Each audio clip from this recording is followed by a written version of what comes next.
Welcome to La Ventanita, the Miami Herald food podcast. I'm the Miami Herald food editor, Carlos Frias, joined every week by my co-host, Amy Reyes. Hi. What's going on? Nothing much. How you doing, Carlos? Are you back in the 305 now? I am. I'm back in my hood. I recognize from your your book tower there on the right there. Yeah, it's like a museum to books that I may or may not have read. You don't read any of those books. Those aren't even real books. They're just They're like not. I'm kidding. They're not. They're You're a just pretty like, good reader though. You read a lot. No, I don't read as much as I used to. I tried to start reading a lot the beginning of the year. Connie told me to start buying shorter books. So that way, like, when I finish That seems like such a, I can't get through all these books. Buy shorter books. Buy shorter books. Connie is full of really good advice when it comes to, like, trying to get me to be a better reader. And she was like, just buy shorter books. There's tons of good ones you can find. And then you feel super duper accomplished. So by, like, the end of March, I had read, like 8 or 9 books. And I was like, yeah, I'm on a roll. But then I just kind of, like, came to a screeching halt. Yeah. And so, yeah, and these books here She's very practical about that. She's good. She's really good about giving you tips to make you a better reader. She is. Connie's the jam. She's full of them. Is. So, what do we have going on this week? We got all kinds of stuff. I think the biggest thing we had this week was Chef Adrian, right? Stepping away from a restaurant. Yes. That feels like a Miami novela that has yet to be explored. That feels like there's some hay algo escondido. You know hay algo, hay un gato encerrado. And gato encerrado. That's what I was looking for sure. But explain the drama as we are allowed to talk about it. What I know is this. So Chef Adrian has a huge following, especially in the western suburbs, because in Kendall, I mean, she was really, I can think of one of the first restaurants to try to do something a little bit more elevated beyond mom and pop. That wasn't a chain restaurant, and she just had tons of fans in this tiny little place that she had next to like a tire shop forever. And I don't know if it was windfall or what, but she had a chance to. She was asked to be the chef at Redfish Grill, which had this beautiful property right on Matheson Hammocks Park that got wrecked in Hurricane Irma, I think, 2017. And it was like all a big deal, that. And then a year later, she opened Forte, which is like an Italian restaurant with her grandmother's recipes and such. And it was like she was taking over the world. And now she announced that she's stepping away from those two places. And everybody's giving PR statements, if anything, about like, oh, this completes our thing. You know, our time was limited to begin with. But I remember saying that she had a 9-year lease on that place with an 11-year option. Right. So like it was intended to be a long-term thing. So I don't know. And also, like, I wouldn't give my grandma's 150-year-old recipes to a restaurant that I'm about to bounce from in 2 years either. Yeah. That seems kind of like.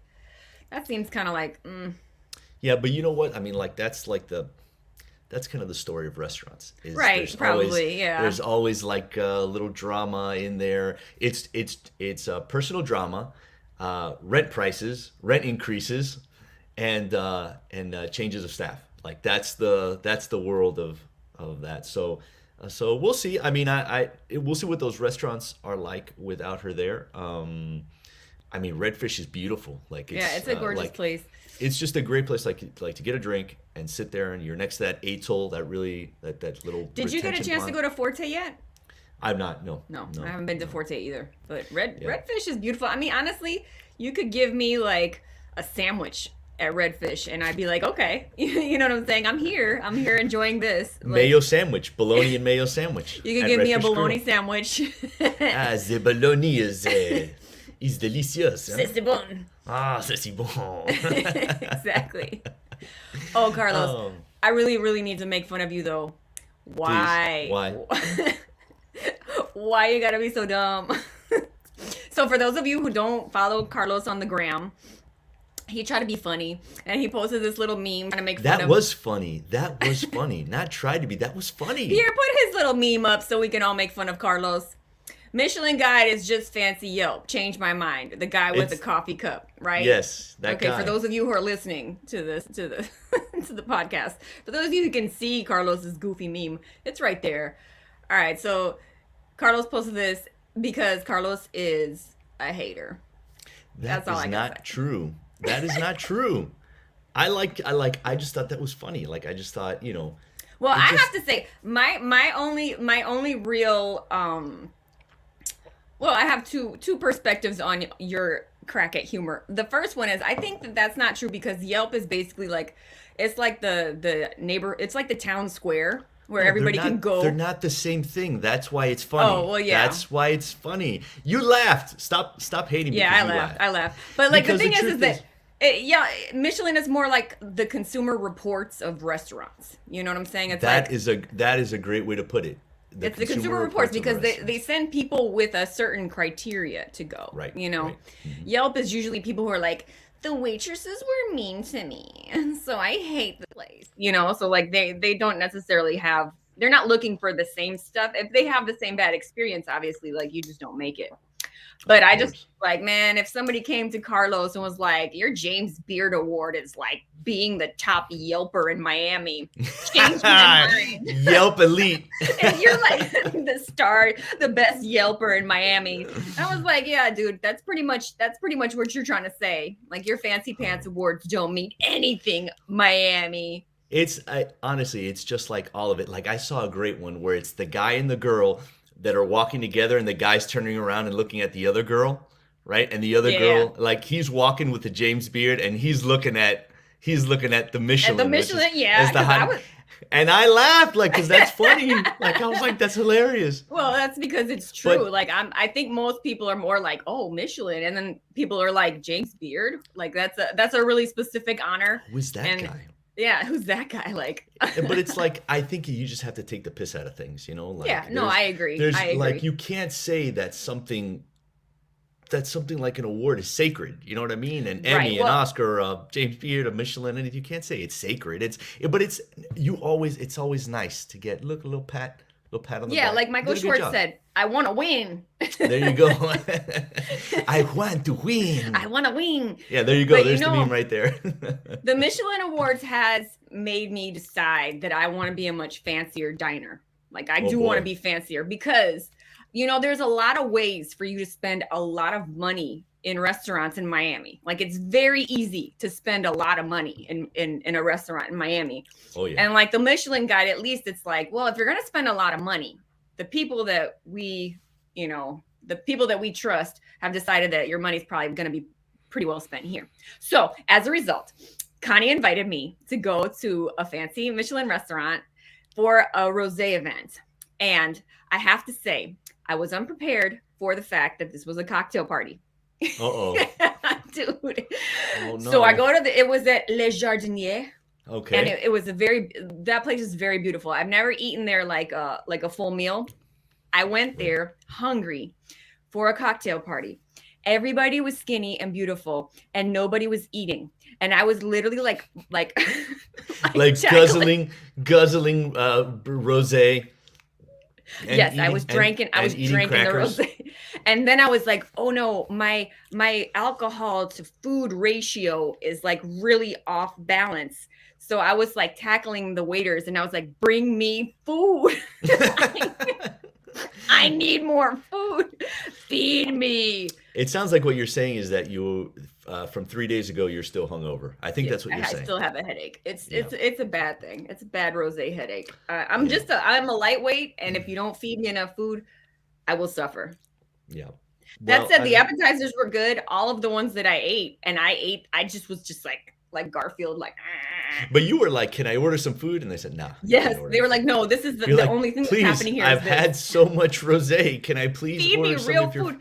They're like, "No, we can't feed Give you me a anything." bread basket, They're something. call an Uber and get out of here. You Mm-mm. go get what? Go from there to what is it? God, what's the place on the beach? The Willie's. Oh, Wet Willie's? Wet Willie's from there to Oh, Wet dude, Willie's. you would never see me again. I would be face down in a gutter somewhere. Dude, I can't even. Hey, so have we held our guest waiting long enough? Yeah, I think we while have. we foolish. I think we should just invite her into our foolishness, which was great. So our guest today is Luciana Giangrandi. Luci, that's what her friends call her. So that's what we're gonna call her. Luci Giangrandi is a Miami-raised kid whose star has written, specifically a Michelin star. She co-owns Boia Day. It's a restaurant she opened with her co-chef and partner, Alex Meyer, in a strip mall in Little Haiti 3 years ago. They were named co-nominees for the James Beard Award for Best Chef in the South. And now their little spot has a star from the Tire Man. But she actually started out as an aspiring food writer. I guess that was before she worked in the Scarpetta kitchen of Chop Judge Scott Conant. That will scare anybody off or make you want to be a chef or both. Or maybe it was when she was studying Italian cooking in Tuscany while she was working for Carbone, the one in New York City that has the Michelin star. Yeah, that one. Miami first found out about them when they moved to Miami together, and they opened this tiny taco trailer in the design district called La Pollita, where they made a killer chicken sandwich. Trust me, it all made sense at the time. So let's get into it with her. Welcome, Luci. Hi, How are you? everyone.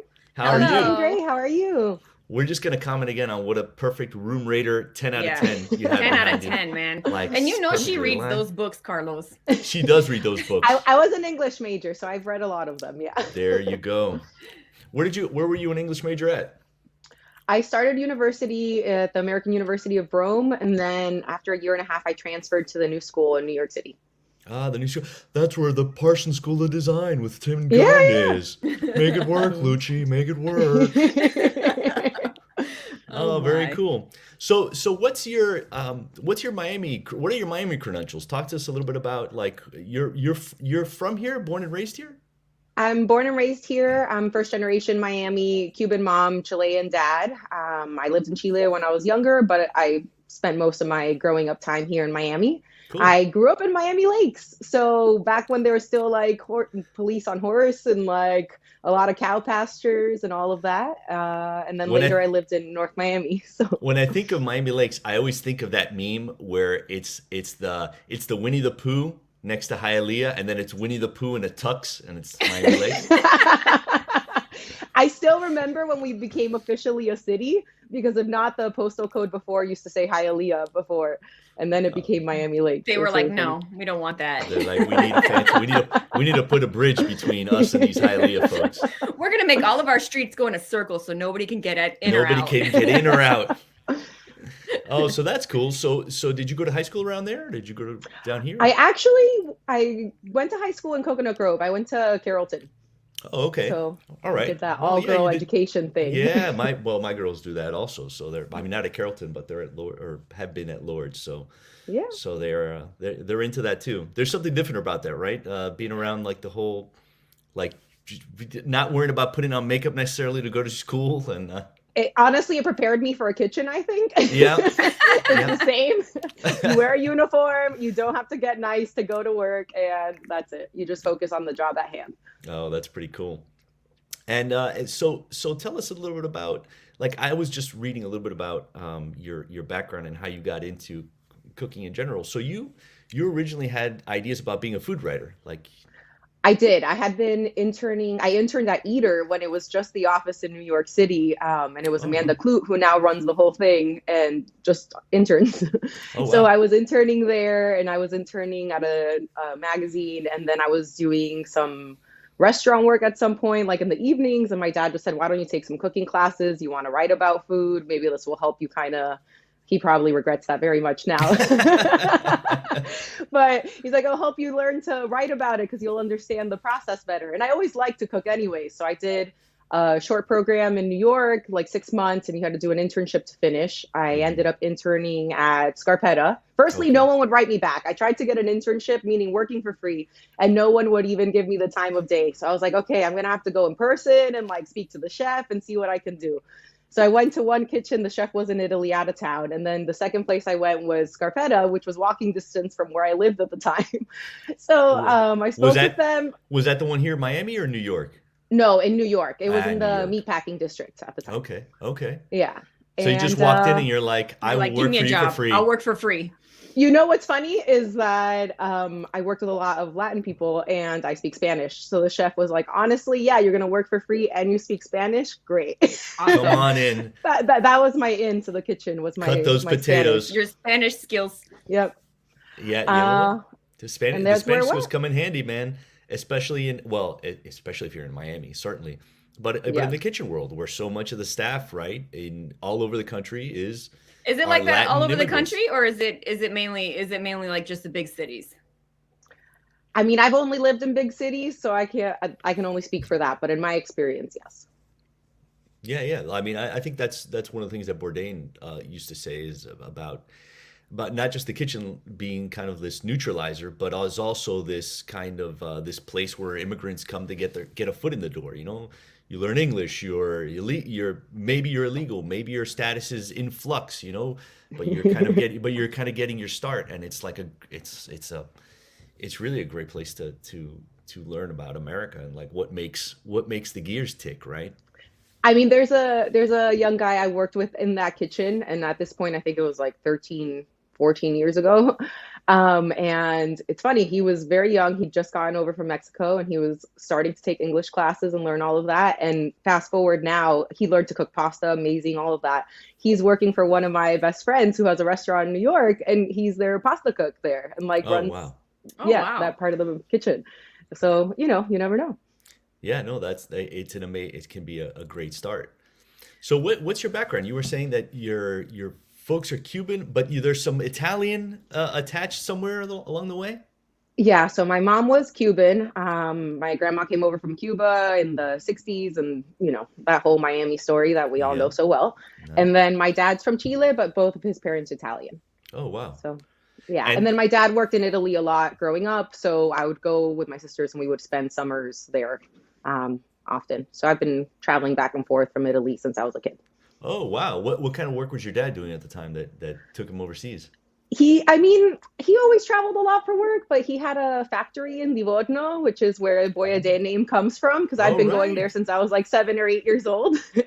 So it is like I'm not from there, but it is a personal place to be. I have a lot of memories. So And So what kind of a situation would you say boy a day? Like, what's the use of that So word or one that of term? my like best friends that comes from Livorno, when we were trying to think of a name for the restaurant, and that was one of the ideas I had. I was like, "What do you think of this? How would you explain it?" He's like, "It's kind of like if your buddy tells you they're gonna go pick you up and to give you a ride or whatever, and they show up and you're expecting they're gonna be in their normal car, and they show up and they're in like a Ferrari. You would be like, "Boya de que máquina!" Like, holy shit, almost. Nice. Like what a car. It's Right, supposed to right. be like a very good surprise that you would, kind of thing. Pleasantly Could surprised. it be the Italian, like, could one of the uses be like the Italian version of Dale? I mean, I guess so. I never thought of it that way. I always translate it to people at the restaurant politely and just say, "Oh my."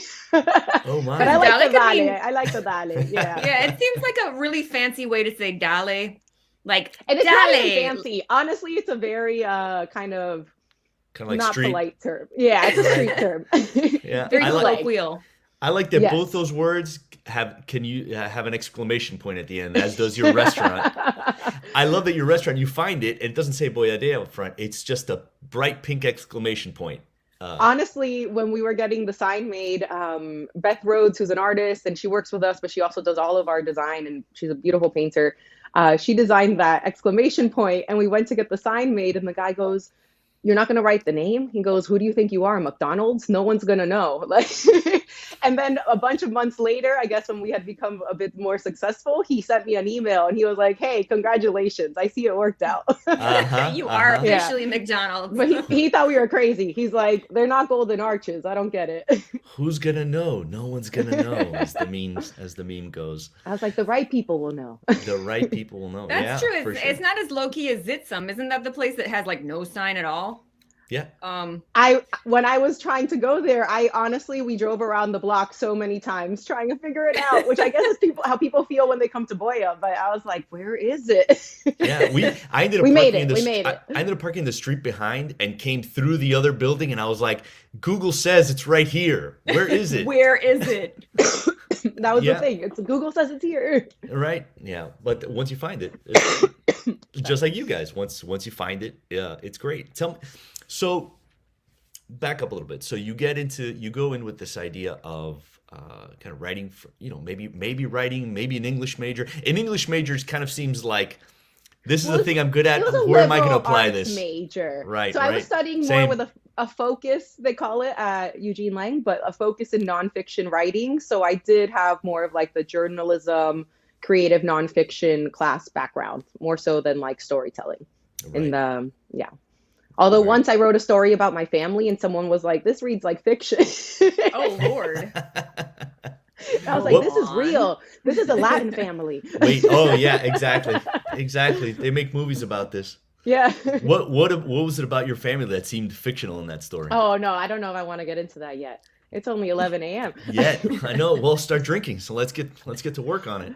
No but I drinking. mean with No drinking. the writing thing, I mean I did the internship. I started out that way and they ended up hiring me. Honestly, I graduated in '08 and it was a really rough time in the economy, obviously. Oh, And yeah. a lot of like creative jobs like writing or journalism were suffering.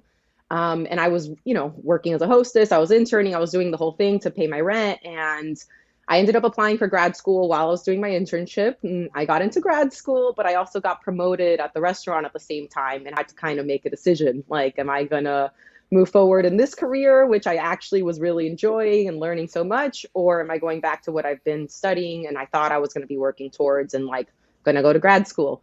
And I honestly got a little nervous that what if I went to grad school, I was going to do food studies, and I finished and I was kind of in the same place I was at then when I had finished college of not being able to get a job or not being able to pay my bills, maybe more in debt, all of that kind of scenario. And I ended up deciding to stay in the restaurant. And I honestly think, sorry? No. I was going to say that's very similar to the Harry Coleman and his wife at Harry's Empanada Harry's. They Really? also graduated. They were both journalists. They graduated in 2008, I want to say, at the bottom of the economy. And we're like, what are Yeah. we doing? It's like his dad owned a bakery. So they just started working at the bakery. And Honestly, there's a lot of English majors in restaurants. I'll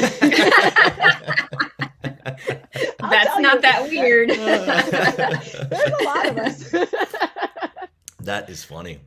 So tell so- us about working at Carbone. So it's funny because I did back-to-back openings. I did the Nomad opening in 2012 in New York, and then I went with one of the sous chefs that I had met there and was part of the opening team at Carbone in 2013. And I stayed there for a year, and then I had some things I needed to take a little personal time for, and ended up going to Italy after I handled those things, to work at the same restaurant that Mario Carbone had worked at in Tuscany. I went with wow. one of my best work friends that we had worked together for a really long time, and he had been with me at Carbone as well, and we both got to go over and work at that place. So That's amazing. fancy. So it wasn't Yeah. through Fancy. Carbone, but it was kind of in that period afterwards, after you had been with those guys. yeah, I mean, he got me the. He got internship. you in there. I got Yeah. you. Did he So think he that knew that them place and in New made the York was going to connection. become such a thing? Carbone, New York. Mm-hmm. It's funny because it was pretty cool to be part of that team because I think that was like the last moment before they really exploded. And now they're corporate, they have a ton of places everywhere. It's still a lot of people I worked with then still work for them now, which is really amazing to see where all these people have gone and gotten to. But I mean, they work their asses off. I would be in the kitchen at 7 a.m. to do the prep to open, and Mario and Rich would be there right next to me, cutting shallots and doing everything that needed to be done. So I think for me, it was a really cool experience to be part of that team at that time. I think they had a lot of ambition. I don't know where they thought they would, where they wanted to get. I never would have spoken with them about that kind of thing, but they definitely worked really hard to get there. So you can get a table I'm not whenever surprised. you want. I'm not No, so you can surprised. get a table whenever you want in South Beach. Why would she want to go to an inferior Italian restaurant when she has an Italian? No, because she's got her people there. Those are her peeps. I actually went recently they are my homies, but Italian food is one of the things I eat the least when I go out. I like to go out and eat sushi because that's the kind of food that I don't make and I absolutely love and appreciate. So for me, it's really a pleasure to go and eat this food that's really not up my alley. And I also, in a funny way, think there's so many similarities between Japanese food and Italian food. Like what? And just in the sense that in Italy, it's very simple food, but people spend a lot of time honing a craft and studying one thing and getting really good at that. And there's really this tradition of passing that along. And I think in American culture, we hop around a lot, and you see a lot of this in like young cooks as well, where they want to study, I'm going to work in this kitchen for a little bit and then this kitchen for a little bit. And they're all different kinds of food. And they kind of like pick up a little bit of a lot, but not a lot about a little. And to really master something, you have to spend time on it. I've been cooking mostly Italian food for over a decade. And like, I've been going to Italy for years and years. And I still go to new areas and like learn new things and read new recipes, or have, one of my other cooks, one is from Italy, they'll tell me, oh, in my town, we do this kind of sauce. And I've never heard of it, So I think in that sense, in Japan, people really master something. To be a sushi chef, you spend 2 years learning rice. So, it's like when you work in an Italian restaurant, you're probably going to spend a lot of time before anyone ever lets you make any pasta. Right. No, yeah, before they let you touch the important stuff. Yeah, just that kind of respect for learning and studying something in a lot of detail, I think is very similar. When you go to eat sushi down here, what are some of your favorite spots that you like to go Oh my to gosh. Oh, you're going to get me in trouble. No. It can be low key. I don't care if it's sushi maki. You know what I mean? Like, you're not going to get anybody in trouble. I'm just curious. Who do you really enjoy when you want to? So I don't go for that much low key sushi, because usually I go for some sort of omakase, but I have like 5 spots I visit all the time. Sushi Yasu, or Yasu Tanaka in MIA Market. He used to be the corporate sushi chef for Azabu, and he has a stall there, which is absolutely incredible. And the quality of fish that you get and everything else just is amazing. And the fact that it's in a food hall, like, is quite surprising, but I love to go there. Mr. Omakase. Downtown, right? I've gotten to go once, but I really enjoyed my time. Same with Yorikawa. I got to go one time, but I loved it. And I've gotten to experience the den at Azabu like 3 different times, like 3 different chefs, and every experience was a little bit different, but really amazing. So I'd say those are all spots that. So you save up and splurge for those. Yeah, honestly, nice you save up and go hard. It's usually a birthday meal, because we don't have that much free time, so we don't usually buy presents or things like that for birthdays. So it's always like, Alex does my taxes too, and I'm like, okay, I'll pay you with an omakase dinner. That's great. That seems fair. You mentioned Alex, so you guys have been like always mentioned, like, Alex and Luci and Alex, since you've been in Miami, like in the cooking since culture. Miami. Yeah, since Miami. What has that been like for you? Because really, it's the only time where you can look around and it's the very obvious like co-chef scenario that we've seen down here. Oh, I think Aquino and Jamila from Rosie's is the other one. She's not a cook though. She's not a chef. Well, now she's not, but they met at the CIA, so she used to be a chef. Right. She's like the hospitality side more than. Yeah, those folks are great. Are you friendly with them? Do you know, Oh yeah, they get it. We've started to get to know each other, and we did a collab Easter brunch this year together, so that was really fun. Oh, that does sound like fun. Honestly, it was great. We got to eat the food, so I was really excited, because they usually operate on weekends when we're really busy. So like, I haven't gotten to go there as much as I would like to. So that was a nice opportunity to eat a lot of the stuff and hang out. But so what has that been like for you guys? To build something together in that way. It's been a challenge. I'm not gonna lie. I think. We met in 2012 in the Nomad Kitchen, because we were both part of the opening team there. And, we cooked together then. Then I left to go to Carbone. And honestly, we always had very independent careers in the sense of working in different places and doing our own thing. And then by the time we got to Miami, we knew it was to open our own business. We came here with that mindset. I'm from here, and I knew if I wanted to open a business, I wanted to be kind of close by to family, or some of my family's in South America, being able to go back and forth. And we started with a taco truck. I think the first 2 weeks were some of the hardest times in our relationship ever. Oh, really? Yeah. Yeah, business. It's a challenge, It was a tiny space. We opened the weekend of Basel, so it was very intense. It was just me and him in the food truck the entire time. So it was serious, but we had run a kitchen together in LA for a little bit. So we had an opportunity then to test the waters. And I'm not saying there weren't a lot of conversations in the walk-in, but we kind of found our footing. What was the tension about mainly? What would you guys fight about the most in those beginning days? I think we have different strengths, and sometimes until you figure out what each other's strengths are and where you can each focus, you're both trying to kind of partake or participate in all of it, especially since we're both savory cooks from the kitchen. You know, it's not one is front of house or one does pastry. It's like we both have opinions about the menu and how it should be executed. But I think we eventually kind of found our stride of what we like to focus on, what dishes one of us will do, or how we collaborate, and also how we communicate. And I think the main thing is after a while, you start to realize all of these arguments are really like silly, you know, like if I didn't like the size of your onion julienne, is it really a big deal? Am I going to throw away the relationship because of that? You know? So I think once you get used to it and you're just like, okay, this just isn't a big deal. I always tell my cooks in the kitchen, it's not personal. Like anything you hear, let it, you know, hear it, fix it, and let it go. Like no one's telling you this stuff because it's a personal thing. And the more you like take it personally, the worse it is. It's harder saying that when it's your relationship and you go home to that person and like all of the rest. But I think once you get to that level, which we're definitely at now, it's just like, okay, whatever. Like next. Also, now that we have enough employees, we try to work separate shifts. Oh, all right. So what have you learned about like what's your lane and what's his lane? What are some things where you're just like, okay, he's just gonna do that, and I'm not gonna step on him, and he's like, I'll leave her alone when it comes to this stuff.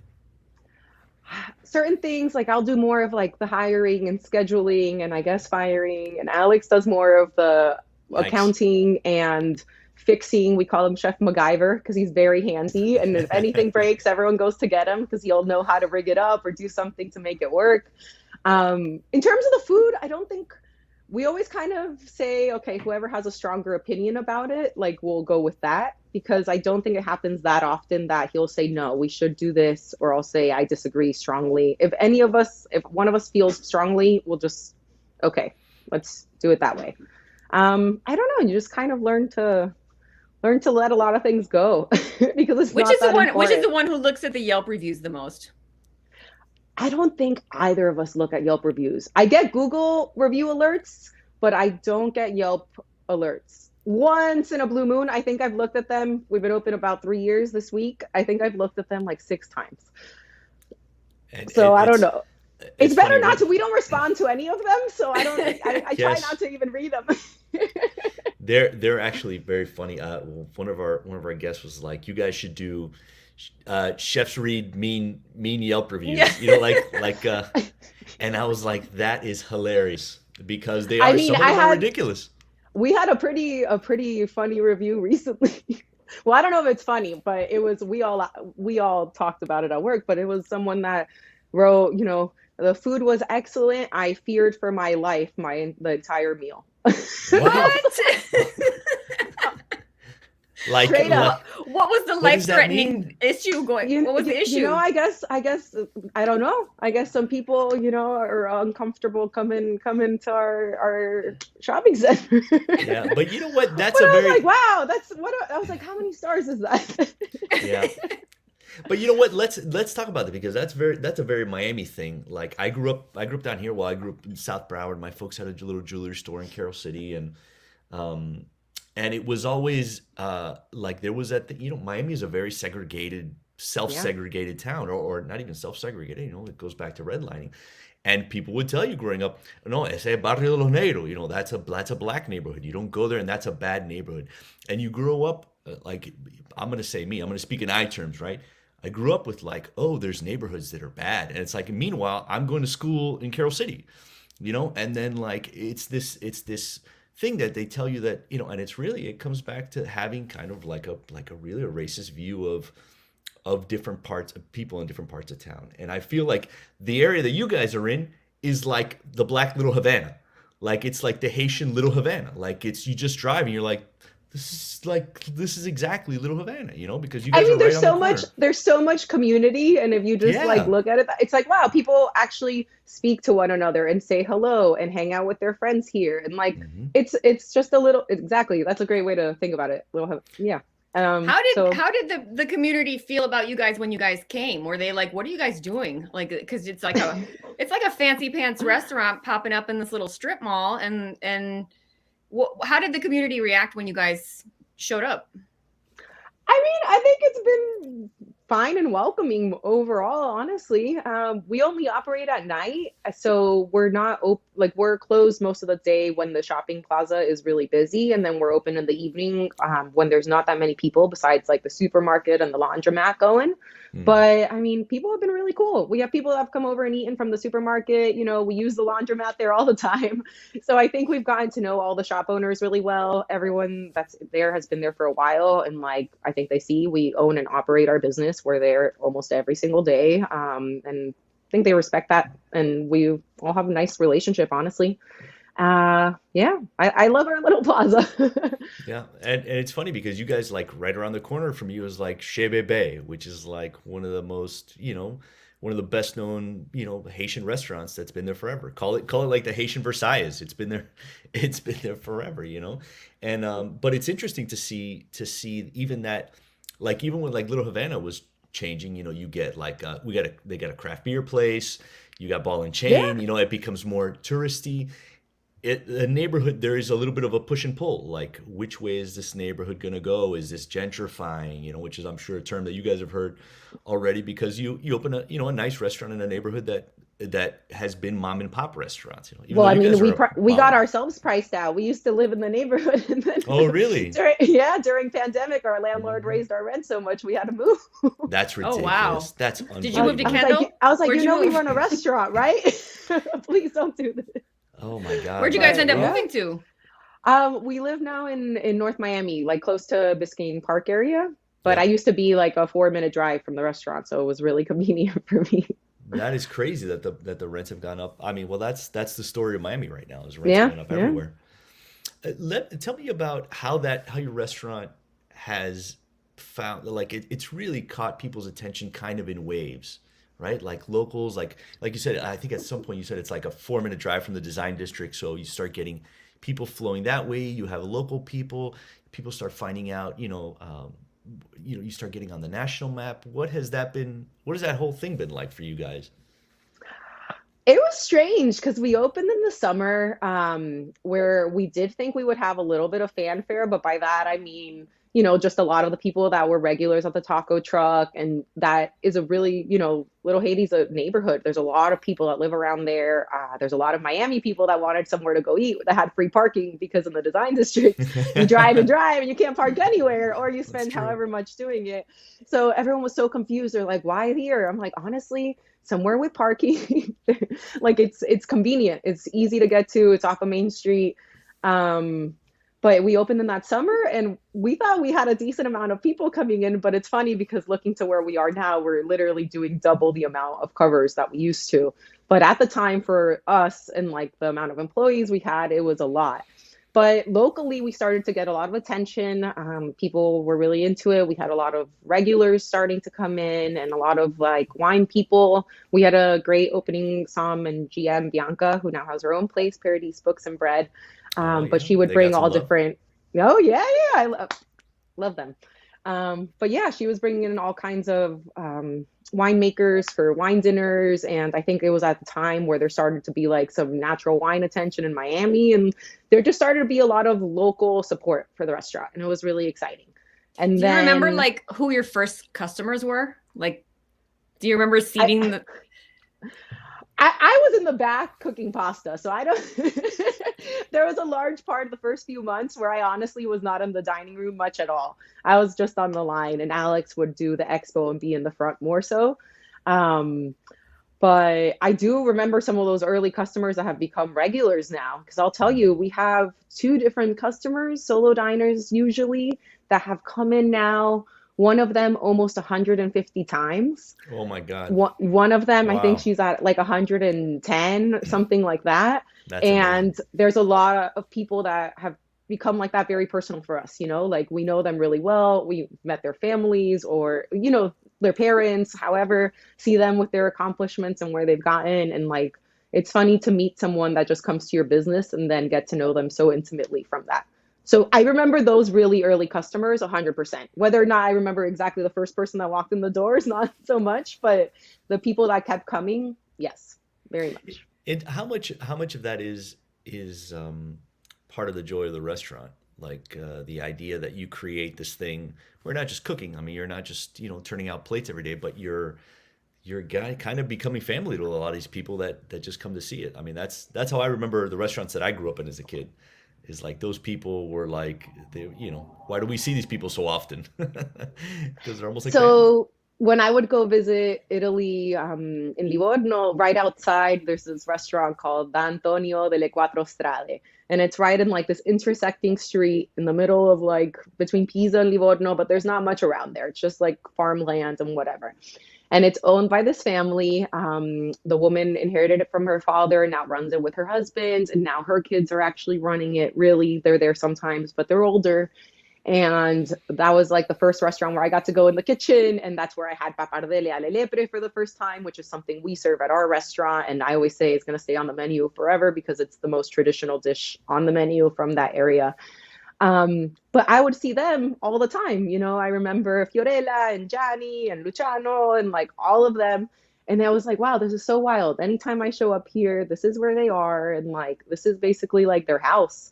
And that was the same at the place I staged at or interned at in Tuscany as well, because it was run by a husband and wife. Unfortunately, the chef, he passed away from COVID in 2020, but it was his kids ran the front of house. Him and his wife ran the kitchen. Their nephew ran the wood burning oven, and it was very much this family operation, even though it was a really high end, nice restaurant.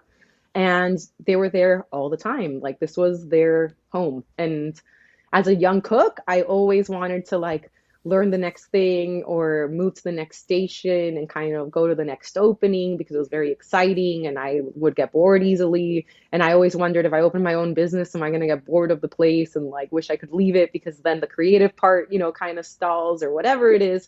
That's what I used to think about it before having it. And now I feel very differently, because we're there 3 years in, there all the time still, but like, it's become different. Like the things that you start to focus on are different, and you start to really enjoy that part of it as well, of getting to know the people that are coming in, of, having these connections with different employees, even though they leave, but you get to see where they go and like building this place that people come back to, because even after they go, we tend to have really good relationships with the people that walk through those doors. And it's nice to see them move on and grow and start their own businesses or do whatever they're doing. And it kind of feels nice to know that you were a part of their community and their growth.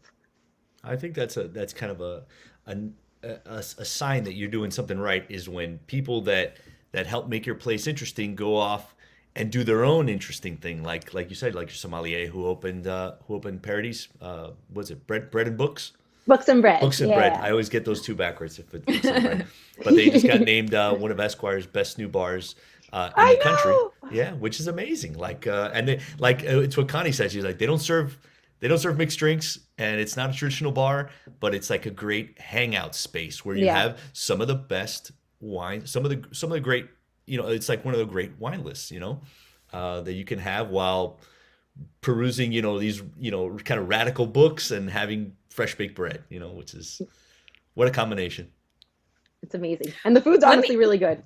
Let me ask you, since you have since you were talking about the idea of having your space be like a space for the community, I've always wondered, and I haven't asked any of the other restaurant owners this before, but have you ever had to kick somebody out?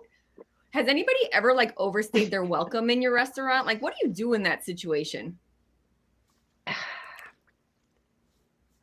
Personally, I have dropped the bill on one customer before they were finished with their meal myself.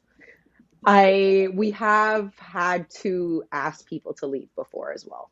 I think it's happened like 3 times maybe. Besides the one bill that I dropped, usually it's because people have consumed too much or have shown up already. Like we had to tell people we would not serve them more.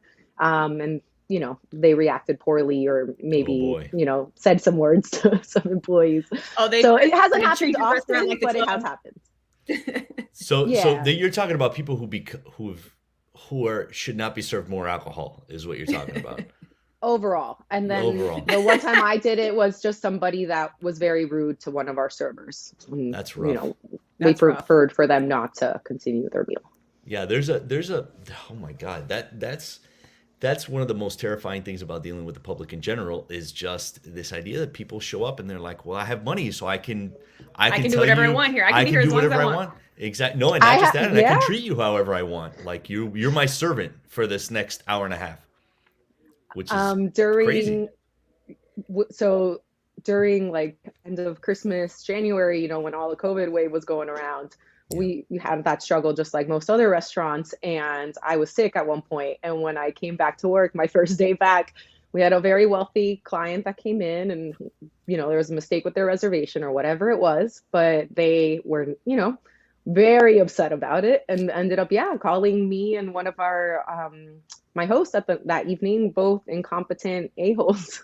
Oh my God. So, you know, like it's things where I was like, you know, I'm Like really you should just sorry, have but like you should just have we're like a not- stack of Snickers bar. You're like, here, sir, you're not yourself when you're hangry. I know you're a diva. Have this Snickers bar and wait at the bar. You know, it just and, sometimes you do feel like, hey, we are human beings and, you know, we're all trying to do our best and maybe just try to be a little respectful. Like it's not, it's just a restaurant. yeah, Like we always exactly. tell, sometimes in the kitchen you get really stressed and it can be a lot of anxiety and whatever, but at the end it's just food. You know, we're not doing heart surgery here. Like it's important, but it also has to have perspective. I think, and this comes from a place of respect, you know, but it's a nicer version of what moms do every day. Like, you know, like we cook every day, and so it's like that. It's that idea, but I don't know, man. Nobody. Well, maybe that's it. Maybe they feel so comfortable with you that they tell like, "Mom, I don't like what you cook today." You know? And they can be too one personal, of too my rude. best critics is my niece. So she's 9 years old.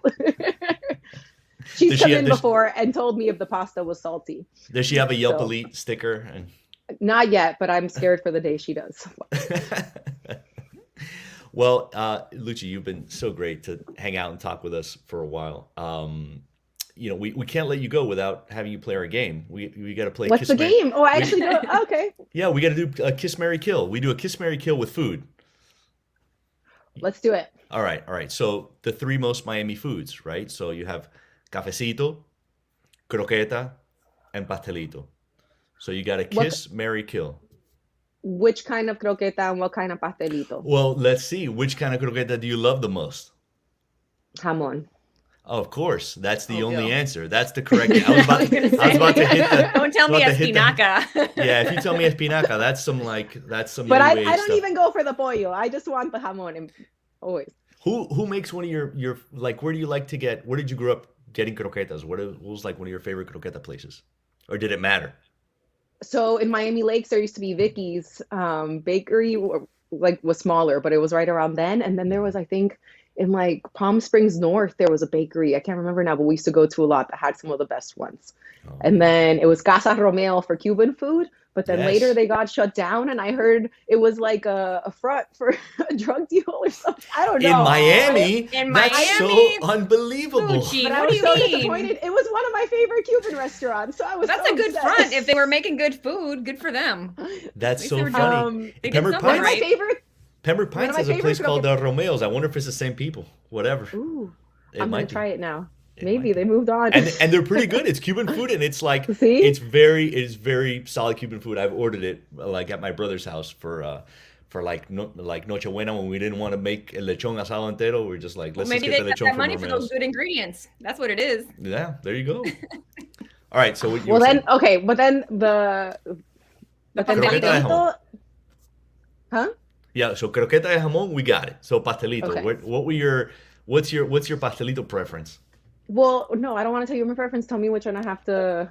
No, I just want to know which is your preference. Like, is it de guayaba? I don't know. You're a savory person, so I'm thinking that you might be a meat pastelito person. I don't know. Am I right or am I Oh, wrong? we're going there. No, I was gonna say I think I do like them, but I would either go guayaba y queso or just the queso. I don't ever have a just guava. Just guava. See, I like the Yeah. guava or the queso. I don't love the. You don't like the? I don't know. I usually like savory and sweet, but that one doesn't do it for me.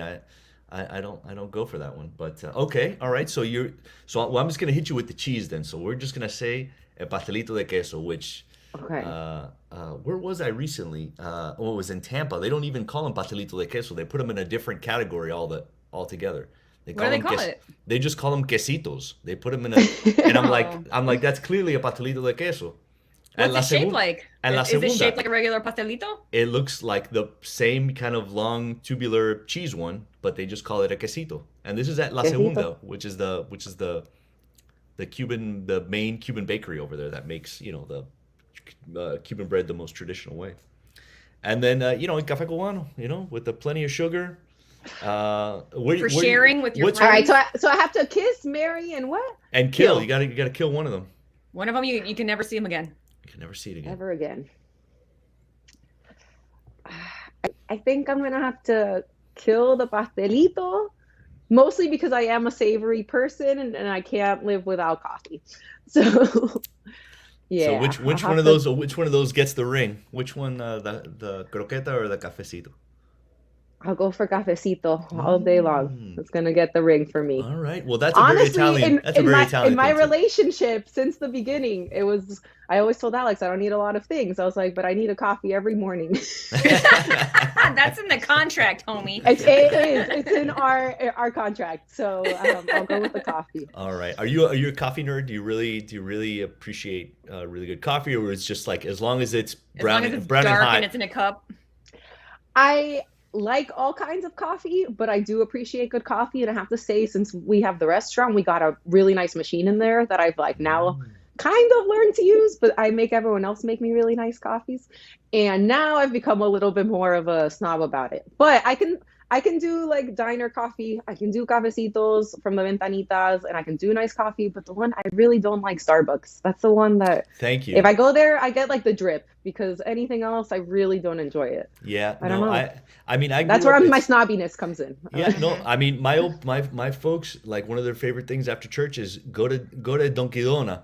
Dunkin' Donuts with cream and sugar, Dunkin' cafecito, Donuts. Dunkin' Donut, cream and sugar, and it's like that's what I was like. Oh, this is American coffee, and it was just basically just, mostly, it felt like mostly leche con bastante azúcar, and that's so I can go there, or I could do Great Circle, which I really love. I love. Oh yeah. God, they're so good. What's Great So- Circle? Great Circle's this roaster in Little Haiti, right by you guys. That's who we use, yeah. Oh, there you go. So we use Sullivan Street for the bread, and they're right across the street from Great Circle. Sergio is the owner. That's who produces our coffee.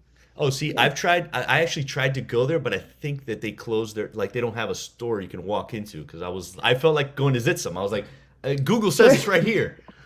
But It's I not ordered so from much them. a store, but I think you can pick up or get it or let him know you're coming. It's really good. Like I've ordered from them, and I order from them all the time. It's so good.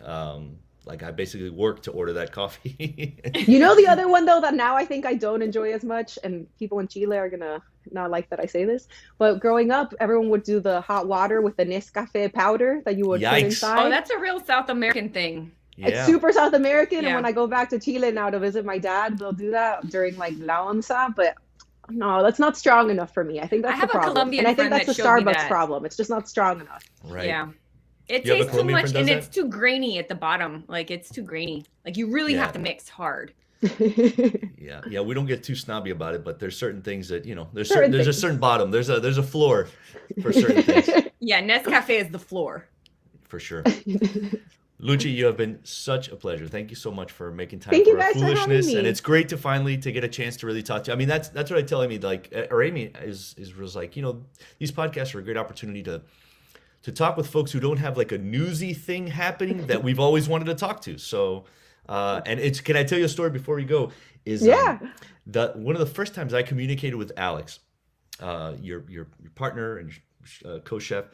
I had written that you guys were cooking somewhere. There was some event at the Biltmore or something, and here's the list of people that were cooking, and it was like from La Pollita, and I listed his name before yours, and I got a note, and it was like, he was angry, he was hot. He's like, why do people always list the woman second, and like she's a great chef, and we're equal partners, and I was just like, okay, Your name Like- starts with an A. like this man, I don't yeah. know. Honestly, yes. I think it did really. happen a lot in the beginning, where even for some events where we would both be on, where sometimes I would get not even put on the flyer and stuff. Yikes. So I Oh, think that's there was a lame. point where he had to defend a lot and be like, hey, we're both doing this work. But sorry if you got the No, it was great. I mean, it was great. I was like, got the this man. rage. I was like, this man is passionate about his woman and about his partner. Like you could tell there was both things going on there. Like he was like the respect for this person is their skill and the person that I care about. And I was like, well,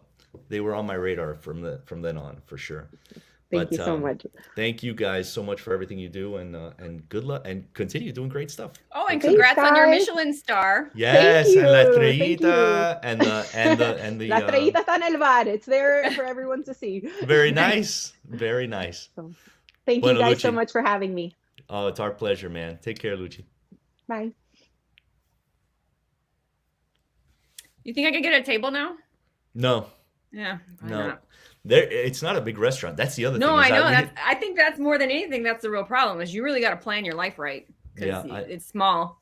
I would think that at some point, you never know. I mean, some folks are happy with just that level of what they're doing, but I feel like the demand is gonna push them to do something bigger or in a bigger space or something like that. I feel like what's going to happen is Little Haiti's just going to become a hot mess, and they're not going to be able to pay rent anymore. If anything, that could also, happen. That That could is the thing definitely that could happen. I mean, really, I think something like Michael's genuine. I mean, he kind of did a similar thing. He moved into an area because he could afford the rent, and there was Right. not a lot going on outside of that little circle. And then even as the rents went up, they're like, well, he had a guy, Craig Robbins, who understood you got to have a I got to balance keep them of- here. Yeah, and you got to have a balance of things, like it Yeah. can't just all be, Pradas, you know what I mean? You got to have like these people Yeah. are going to spend their money and then they're going to want to Eat eat something. something. Right. So I hope that they have the kind of developer, real estate, landlord or whatever that understands what they bring to the community. Yeah. Yeah. Jinx. Amy, you know what this feels like? Feels like a show. It feels like a show. All right. We're gonna Stop figure making out memes, Carlos. No, I will never stop making memes. Always making memes. AMM. But we will definitely see what's. Well, I'll try to do smarter memes then, to not offend the I'm gonna very get in trouble. the very sensitive. All right, Holmes. All right. Let's next do it week. again next week. Bye.